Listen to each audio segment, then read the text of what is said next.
Hey, how are How are you? you today? Very good. Thanks. Thanks for joining us today and talking about this theme of work and work as remigrants and work as non-Latvian partners who join their partners in Latvia.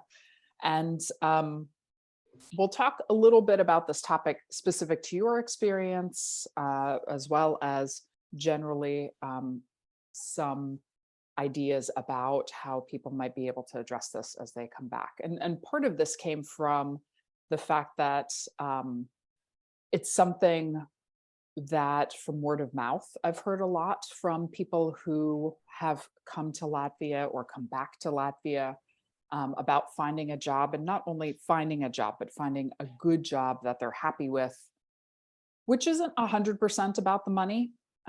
Sometimes it's about a combination of enough money combined with something they really want to be doing.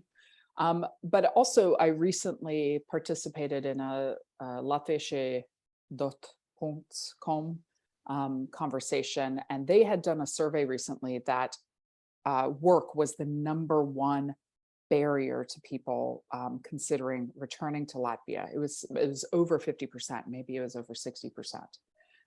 And so I thought it would be a really interesting conversation. And one more point that I want to make, and then I'm going to have you introduce yourself, is the reason that this particular interview is in English and not in Latvian is because not only are there not a lot of resources for Latvian speakers about how to find jobs when they come back, but there are particularly few resources for English-speaking partners who may be returning with their Latvian partner. So I thought it would be helpful to do this interview in English. So tell us a little bit about your story. Who are you? And how did you end up leaving Latvia, and how did you end up coming back? Okay, well, my name is Linda, and my story is that I left Latvia in 2009. And I would say it's maybe partially based also on wanting to have this international work experience. So I graduated from the university, and then I thought, well,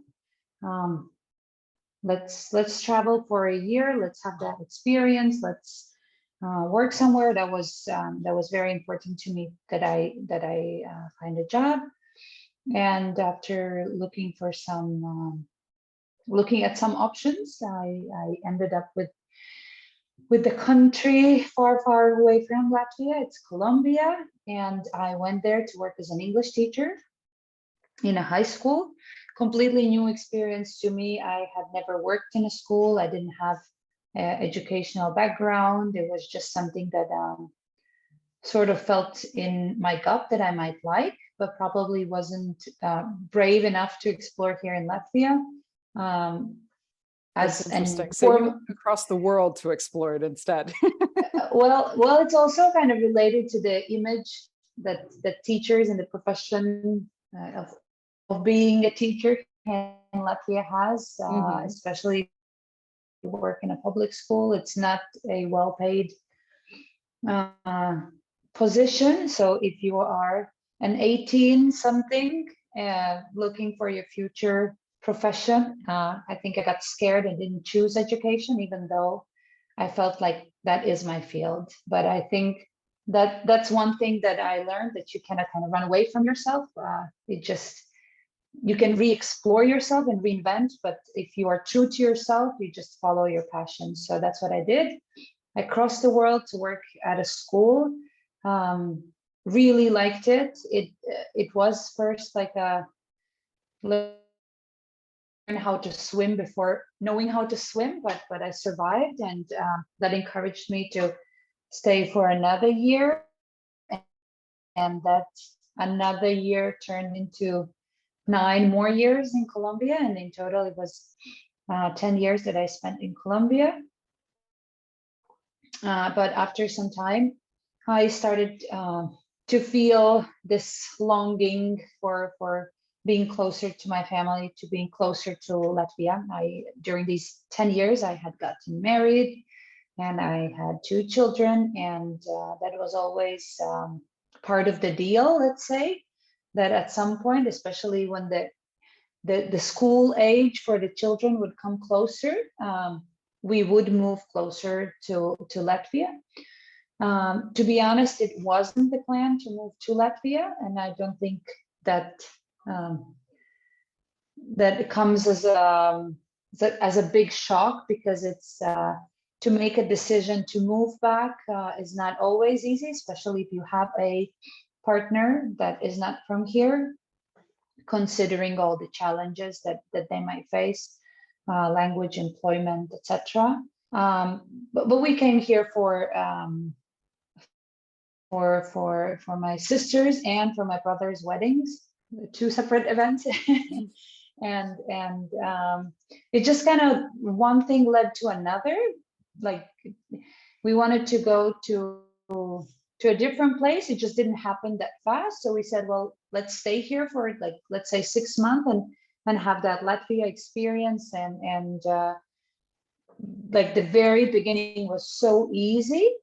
And then COVID started. So that completely changed our minds and our decisions.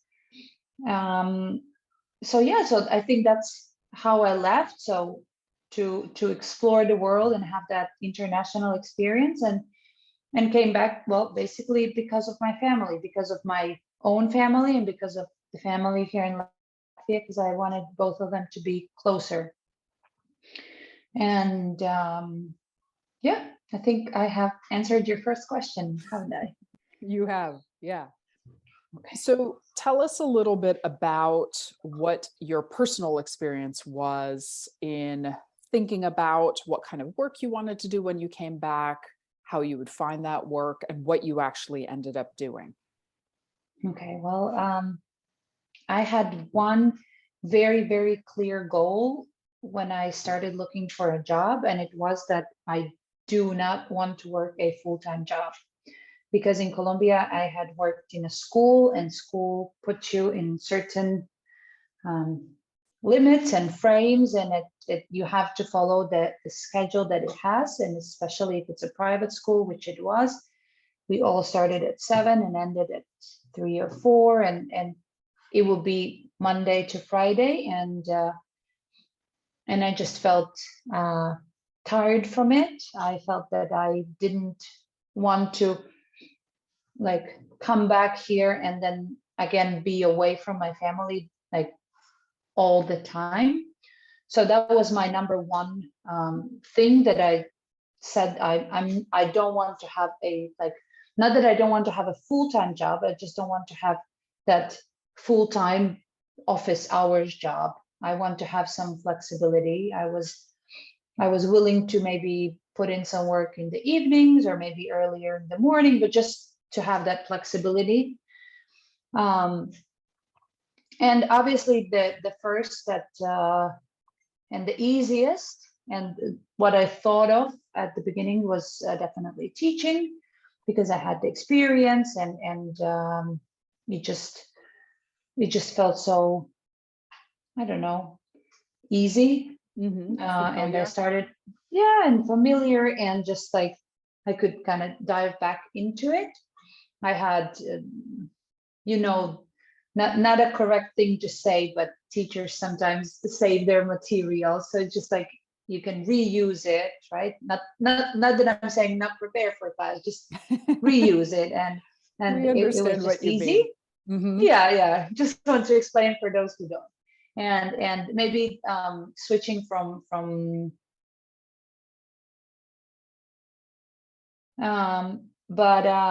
sorry, we lost you. Switching from what?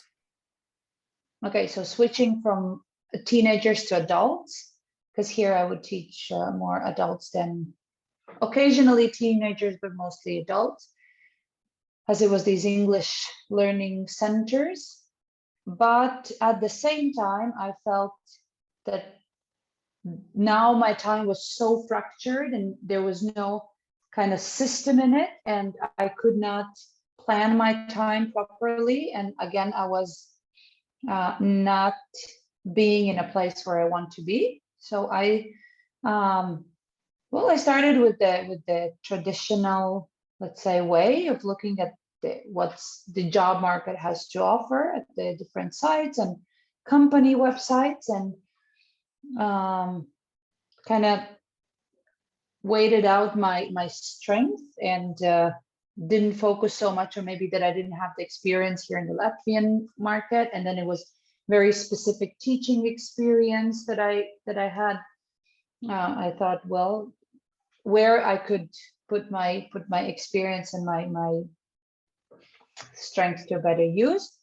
And I ended up sending out CVs to different organizations, to different companies. Many responded, and the one that I ended up with was actually a very, very good fit, both because of my profile, my wants, my likes, and also because of their needs and their field of work, etc. It's a society, shelter safe house that works with migrants, third country nationals here in Latvia, legal migrants. It is also asylum seekers, it is refugees, and it's just regular migrants that are here because of their studies, because of work, because of family reunions, etc. So I started off working there, involved in one project, and as it's an NGO, then they have different projects, and just one thing led to another, and yeah, I still work there after, I think it's been 3 years now. Yes. Mm-hmm. And how long was the process for you between looking for jobs and sending out CVs and finding the good fit for you, just in your personal experience? I wouldn't say it was very long, because sending out CVs and doing those teaching jobs, I did it simultaneously. Also, like finding shelter safe house and doing those teaching jobs, that also happened simultaneously. So for me, maybe it was like a 2-3 month time, but I think because I kind of started out looking for something, kind of feeling my way around, but I wasn't that serious about it, because it was summertime, and we all know how important summers are for Latvians, and I'm Latvian in that sense, and I had just come back, and I was like, well, obviously the first 3 months were for vacation, and then we said, okay, let's try this. So I understood I have to start looking for something, and then for me it didn't take that long. No. I think I also was kind of lucky with finding shelter safe house, but it wasn't a full-time position, and it wasn't like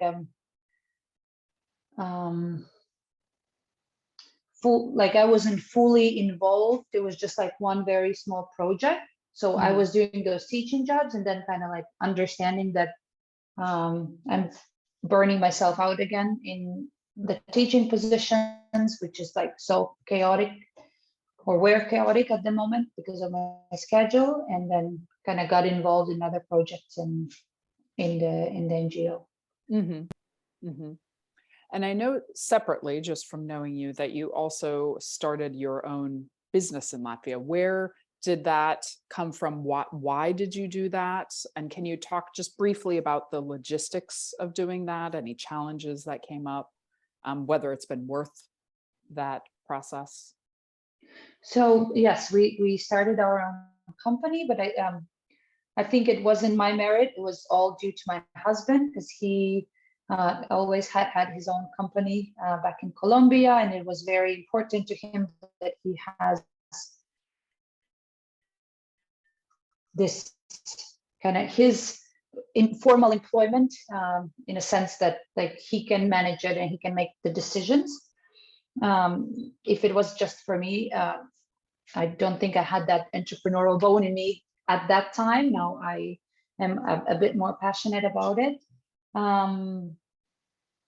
So I think that was his call in the beginning, definitely. it has changed its form, and the initial idea has kind of evolved, and it's not what it was in the beginning, because obviously, again, I have to say COVID changed so many things, and the way how we look at the world and what we expect of the services offered. So, but the process of establishing your own company here in Latvia, to me, is very easy. It's everything remotely, everything can be done electronically. If you have access to your e-signature, if you have your own bank account, then you can easily open your company's bank account. If you don't have that, as a foreigner, because each one has a different situation, then it's much harder. But if you have all of these things, or you have someone who is willing to be involved in a company with you and kind of help you through it, the actual, like, the bureaucracy behind opening or starting your company is very, very small. It's very easy to start your company. Mm-hmm. So at least on that you have to register it, to have all the papers ready. Then the actual business part, well, that's depends on everyone individually, I think. But right. So for a remigrant, in theory, it shouldn't be difficult, because that person should have at least some ability to e-sign for things, at least eventually, if they renew it. Exactly. When you get your when you have your bank account here, then you have all the identifications. When you have your ID card, all of that, it's just very easy. And also for Latvians here, it's for free. For those that are coming from EU countries, I think it's also for free. Then for those that are from outside EU, then has like they charge you in the bank for opening a bank account, and that might be a challenge for someone. Yeah. And so it sounds like for partners also who want to have an LLC or some other formation of business to work, one thought may be to have it somehow linked to a Latvian. It's not obligatory, but it certainly is easier. It definitely is easier, but it doesn't have to be that it's just that one Latvian person's company. It's not that difficult to involve a foreigner. I'm just saying that the access to all this easy process is through this e-system, which is also easy to get if you have all your papers in order. All the foreigners that are here legally, they have their ID card, and when you go to the migration office to get your papers sorted, they give you access to this e-system. It's just kind of up to you. You don't have to have, for example, bank account for you to have the e-signature, but then you will need the bank account to open your company's bank account. So that's how it's all linked.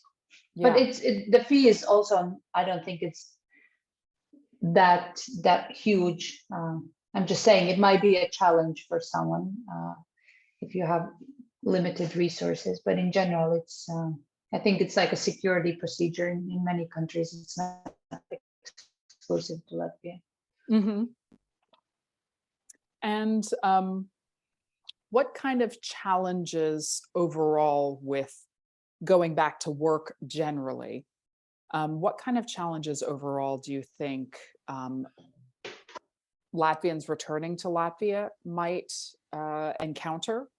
And we can talk about partners separately, because that certainly is a whole nother story. But for returning Latvians, what kind of things should they expect to run into, as, to prepare for, maybe? I think it depends on how long you have lived abroad. The first that comes to my mind is if you have lived in a high-paying country where your salary was higher, because like the general average salary and the taxes probably are higher. again, getting used to the price level and the salary level here. It is a bit lower than, let's say, in Western Europe, or maybe States or Australia, or whatever you come from. I would say,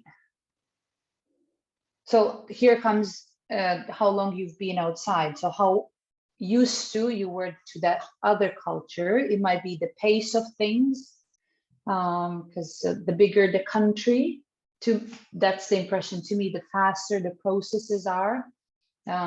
Here, maybe the processes don't take that long, but people are not used to that.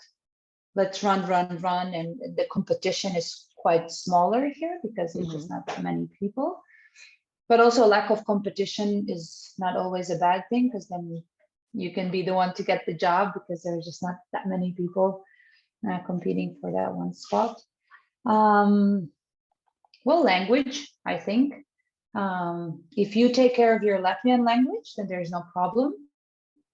And if you learn another language, that's always to your advantage.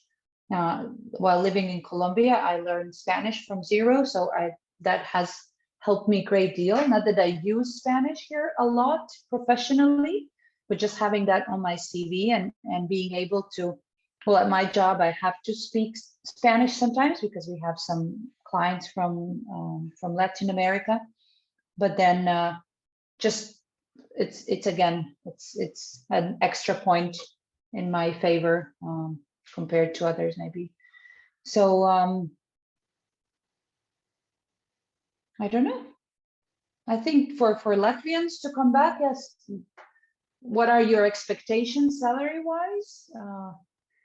Maybe the pace of things, the work culture. I don't know. I worked in a school, and in Colombia, there's zero personal space. So everyone was always, like in your personal space. And then just here in Latvia, well, you have a lot of personal space. Everyone respects it, and everyone expects you to respect it. So again, but I think if you have lived here and then moved away and then come back, then it's not that difficult. Like if you stayed in touch with Latvia, then the challenges are probably more personal than kind of like culture wise. Right. I had problem. I could not. I could never remember to pay for my parkings.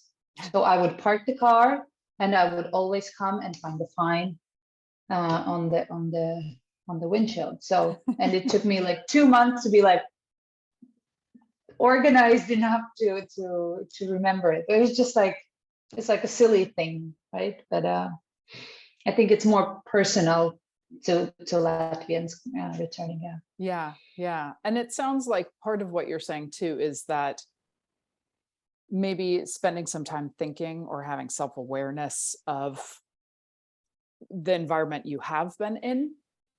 When you talk about thinking about expectations, that takes maybe a little bit of time to really think about what you have been in, and what that means and how it might be different, especially if you know a little bit or have an idea about what you're coming back to. You brought up a really good point about language being an advantage coming back. And in thinking about, so the name of pasaules, pieredzi Latvijā is about having global experience and that being something of value. Are there other advantages or things that you think are pluses to the Latvian job market that might be valued by employers? So not just this idea of, I have great experience, but things that might actually translate to the Latvian job market that people can use as kind of a competitive advantage. Apart from the language, you mean? Yeah. Or other things that people have maybe articulated about having been abroad that maybe have helped them coming back.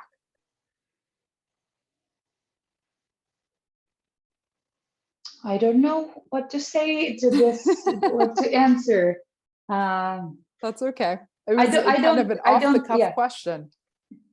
No, yeah, but I just don't think there's anything that's so particular to Latvia and Latvian job market that wouldn't be valued as something special anywhere else. Well, and that's what I mean, not just the Latvian job market, but sometimes people don't think about how to kind of relay the fact that they have global experience in a translatable way for their employer on a resume, a CV, or a motivational letter. And sure, like someone moving to France might also be able to articulate like that they have global experience. Yeah, I think more important than just saying that I worked abroad or I have this international experience. It's about the skills. Mm-hmm. So in my case, it was I started as just an entry-level teacher, and in those 10 years, I became a team leader and I was the group director. So it's this people management. It's also administration skills. It's I don't know, choosing the right materials, not only for my class, but for the whole, like the English team for the next, let's say 3-4 years. So what your job, like all these things, all the responsibilities that you have at your job, what it gives to you as a person, not only the fact that I worked abroad, so what, Yeah. It's just like what you did there, what you learned, how you can adapt it now to this local employment situation. Mm-hmm. Let's transition over to non-Latvian partners and looking for work, because I know this is a particularly difficult topic. And I know for a lot of Latvians who return, if their partners can't find work, that means they don't stay either. Logical as that. What kinds of challenges have you kind of heard through your network? What are the things people run into as non-Latvian partners? And maybe if there have been workarounds or solutions or ways people have dealt with those things, please share those too. To me, and it's not only my experience, but as I work with an NGO that works with migrants and provides legal help and translations and all the advice, etc. And I am involved in like with that target group, and I do know their struggles by now. I would say language is the number one issue. And as much as we, as Latvians, want to kind of say that you can do everything in English here, it's not the situation when it comes to employment. Employers do value the fact that you have Latvian. It means that you can integrate easier with your colleagues and have that work environment. So if you have if you have Latvian and or if you have Russian, that helps too because of the history, but it's not something that you can rely on for very much longer. It is easier to find a job. If you have English, then it's easier when you don't have English and have another language. Mm-hmm. But if you have English, then my suggestion would be to start with international companies. There are enough of them here in Latvia, but then here comes the competition. You have to be very skilled. They're usually somehow related to tech. So if you are English native, but you're not into tech that much, then again, that's a challenge because then it might be harder for you to find your field. So to me, yes, language is the number one issue. Okay. It's not the camera, it's the internet. Forgive me.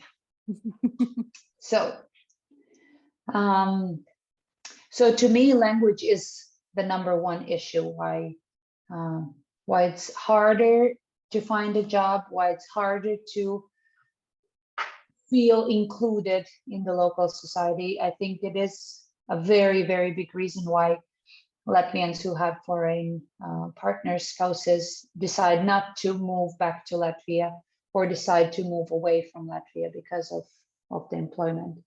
As I said, if you manage to find a job for the international companies or organizations, there are so many foreigners that work for, I don't know, for NATO, for EU organizations that work for these big whatever other companies and work just fine with their English.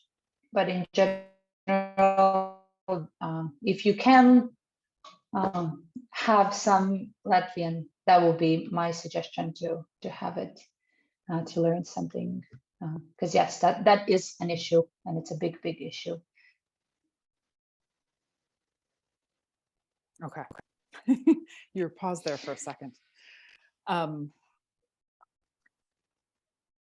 I'll add, just because we're talking about it at the moment, one other, I think you made a really good point about there being stiffer competition between non-Latvian speakers who are usually using English as a bridge language. It might not be their language of origin, but it is the language that they're using. Mm-hmm.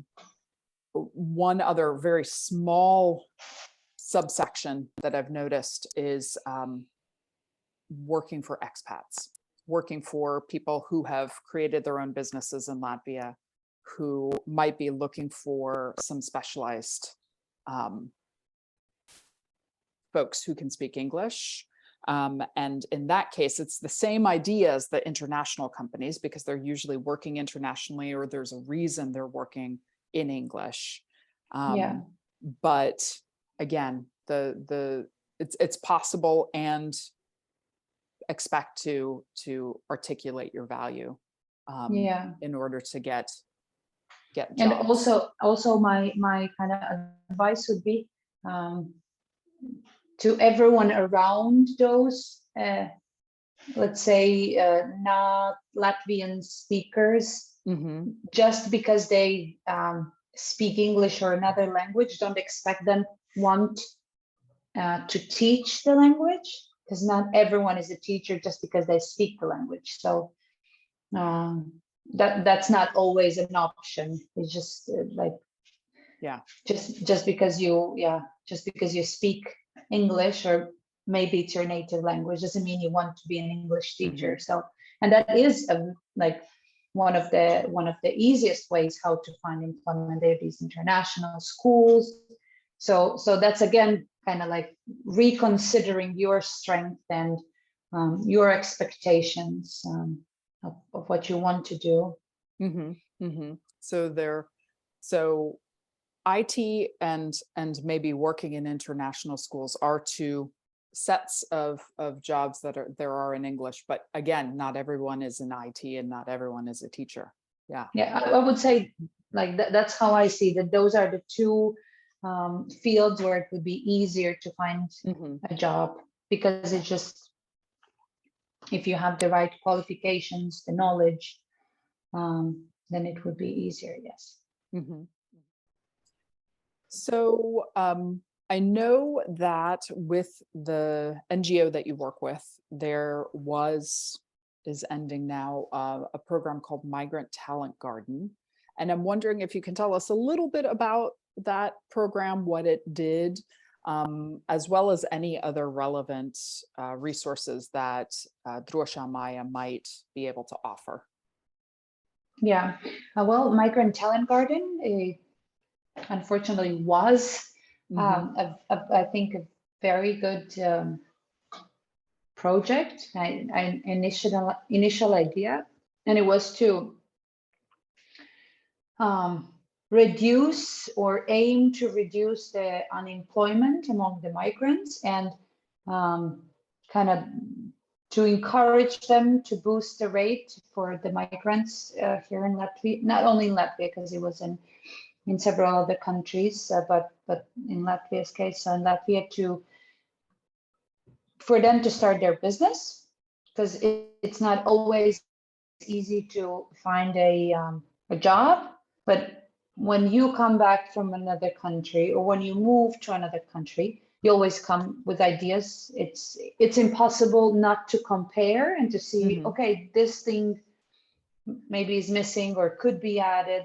This could be done differently, and not because it's something bad with the let's say the host country, just because the world is so big and there are different experiences and the ways how we see the world. The more we travel, the more we miss the food that was in the other country, and I don't know, miss the music or ways of entertainment or clothes that we wore there. So it all gives us some business ideas. So that was this idea to give them, to give migrants here in Latvia a space and an opportunity and some kind of like support to start their own business, to give mentorship, to give like provide mentorship and access to the mentors, even if they're not sure what they would like to do, even if they're not sure of the form of the business, just kind of like encouraged to think that way.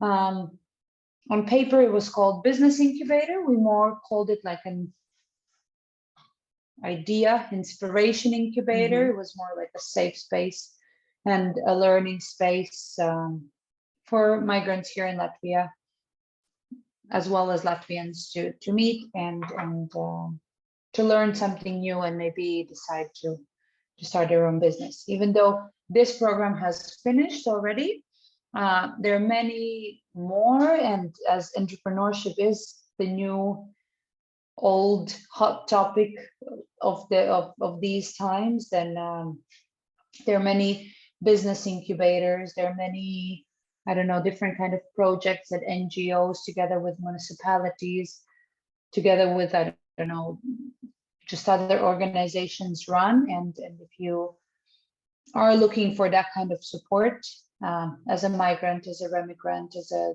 spouse of or a family member, if you have moved here to Latvia and find yourself in a kind of stuck maybe and not knowing how to proceed with your employment, that's a good place to start, because you find people who think alike, you find some mentors, and just kind of move out of your comfort zone. And yeah, I think that's a good way to do it. As for Shelter Safe House, or Drošā māja in Latvian, it's an NGO that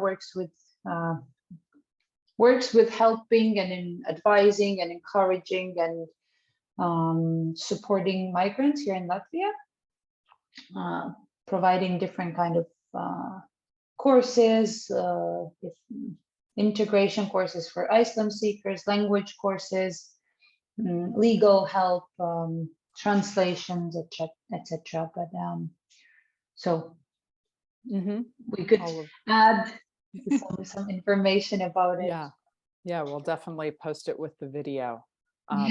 So assistance both in maybe the language question, or where to kind of solve that language question, some assistance in terms of translation, which I know if you don't have the language, it can be helpful to have some help with that at the beginning. And gosh, the legal stuff. I know that for us, just having someone who could say, yes, the way you interpreted this document is correct. Even if you speak Latvian, if you've been away for a while, sometimes that kind of Latvian bureaucratic language might feel really intimidating, and having someone advise you and say, like, yeah, this you are reading this correctly, or this is what this means and what you should put here. or just sometimes that someone tells you, okay, that is the place to go. This is what you have to do, just kind of putting it all in order. Because when you move to a different country, it's all just so overwhelming. And then having, let's say, a person or organization that you feel you can trust because their advice is professional and not what I assume it should be. I think it's very important, and it's worthy to look for that help. Yes. Yeah. And so I know, so it sounds like there are two resources here. So there's Drošā Māja, which has a few locations. I know in Riga, in Liepāja, yes? And yes, it's in Riga and then in all the regions of Latvia. So one in Kurzeme, located in Liepāja, and in Vidzeme, in Valmiera, and Latgale, that is Daugavpils, and in Zemgale, it's Jelgava, yes. Excellent. The regional centers, yes.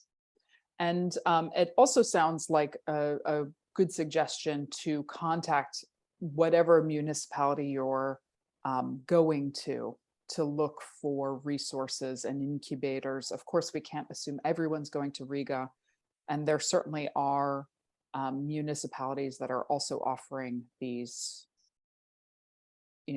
different kinds of assistance to people who are trying to come back and stay here. Yeah, there are also these remigration offices or coordinators in each region. If you are remigrating, then that could be a good source of information, of help, and and just kind of as a final thought to wrap things up, we've talked about a few tips, but are there any other ideas or tips or suggestions that you have for people coming back, and for just in thinking about this very intimidating, wide idea of how am I going to work and support myself and support potentially my partner, my family? Yeah. Ideas. Tips and suggestions. Well, not employment related, but if you come from a country that didn't have winter, don't return during the winter, because it might give you all the reasons to leave again. Latvia has 4 beautiful seasons. Take advantage of it. Don't be afraid of it. Dress appropriately, but it is something to kind of consider, the weather, not employment wise. Another not employment related thing would be, my suggestion would be to those who have, and I would go to probably Latvian plus foreigner families, teach your children Latvian. There are so many families that decide against it because it's a small language. Obviously, each situation is different, but if your child is able to learn a language, it's definitely a huge kind of factor that will work in favor to their well-being and your well-being back here in Latvia, because they will be able to speak, be part of your family. If you don't have a big family, it's the school, it's the kindergarten, it's just the society. So children are also, like, their well-being also is a big factor. And I think that is one of the factors why people maybe move away from these big industrial cities or these like very competitive societies, or maybe countries where there's like higher crime rate or whatever, because of they're thinking of their families. So if their children have Latvian, it will be easier to find the reasons why to stay and why not to move away. I think for us, it definitely has been the children in many ways. Just the fact that they are so comfortable here, that I have my family here and they can interact and I don't have to be always in between. To me, it's it was always very important to teach the language to them. But again, it's kind of coming back to the importance of the language. And employment-wise, I think it would be beneficial if you can have sort of recommendations, certificates, some kind of, not so much as a proof of things that you've done, but as a proof, as an evidence of your experience of these added skills. It's not so much proving to someone, but when it comes to employment, it is this competition, and it is what you can show as I don't know, prove it supports your skill experience. set. Yeah, exactly. Like a portfolio.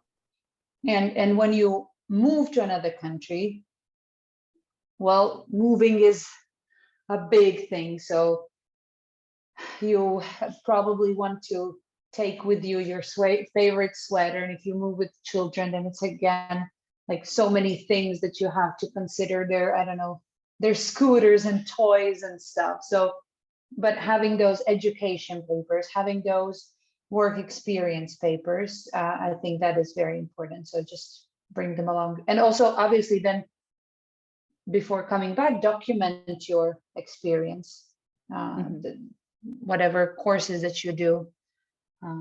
But I think that goes both ways, like what you do here as well.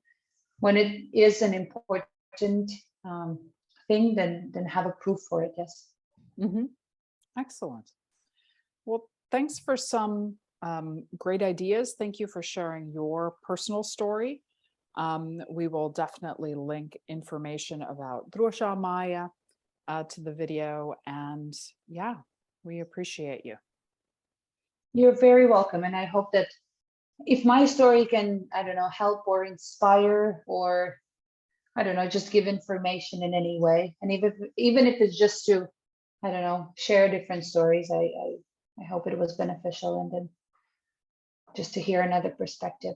Yeah, I definitely think that sometimes that process of coming back, just hearing what other people went through, whether it's going to be the same for you or not, is just a comfort and a way to process what you're about to do, or what you just have walked into doing. So in the end, I think it's everyone's individual story, because it depends so much on what kind of person you are, how much family support you have. I have a great family. I'm also myself a very kind of like down to earth person. I don't get stressed that easily about things. So I think all those factors help as well. So I could say my story was very nice, but also moving away was very easy. So it's just how I see life, right? But in general, obviously, I recognize the challenges that are there when you come back. And I think if it wasn't for my children and it was just me and my husband, I don't think we would have stayed here as long as we have. And it's been only 3 years now. So I think it's looking for those things that keep you here, and I don't know, comparing your expectations, maybe things that you are giving up a bit, and seeing what is important in this period of life. And also, I don't think it's the fact that you don't stay here, that doesn't say anything of you. You just go on, continue your experience, and then maybe come back in a couple of years when you're more ready to be here. Yeah. It's a balance, right? What you're taking, what you're gaining, what you're bringing. Exactly. Well, thank you very much, Linda. You're very welcome. I'll see you soon.